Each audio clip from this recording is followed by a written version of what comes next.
The air outside the courthouse was thick with tension, like a storm just moments from breaking. Reporters lined the steps, their microphones and cameras aimed like weapons at the double doors. Inside, Victor Hensley sat at the defense table, his once arrogant posture now bent under the weight of disgrace. Elijah Grant, now clad in a charcoal suit instead of a janitor's uniform, sat opposite him.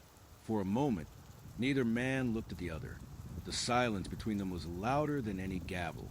Judge Ramirez entered the courtroom, her face unreadable. This court is now in session. As the trial resumed, the prosecution played the final security footage, the one that showed a figure in a janitor's uniform tampering with the security system. Elijah had already confessed, but his defense team was arguing for a reduced sentence, citing motive and lack of actual theft. Victor's team, however, was playing a different game. They claimed emotional distress, false imprisonment, and character defamation. Detective Marla Kincaid watched in the gallery, arms folded, jaw tight. Something about the whole thing still bothered her. Elijah had confessed, yes, but he wasn't a man who made mistakes. Something was missing, a piece of the puzzle that hadn't been laid on the table. During recess, Kincaid stepped outside to make a call. "Charlotte, it's Kincaid," she said. "You still got access to the Lakeside Motors archives? Pull the employee logs and incident reports from 25 years ago.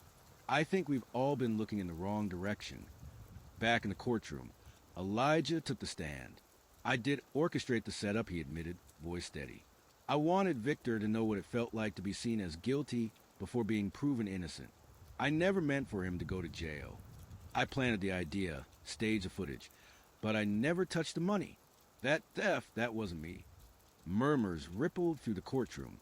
Elijah's attorney, a sharp-eyed woman named Teresa Lowell, took a step forward.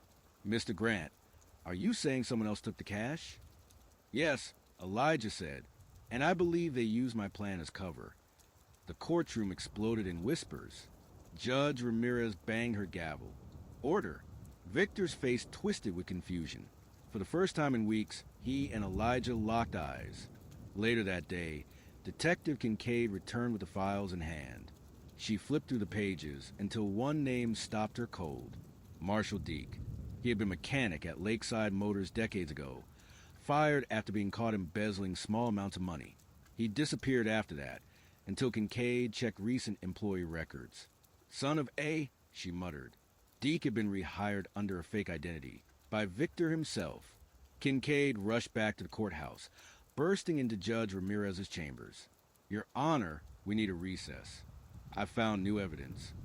Within an hour, Marshall Deek was in custody. Under interrogation, Deek cracked. "Yeah, I took the cash. When all this crap started happening with the janitor and the boss, I figured it was a perfect cover. Nobody was looking at me. I didn't even need to try hard." The courtroom reconvened the next morning. The atmosphere had shifted. Elijah sat tall now, while Victor appeared more conflicted than angry.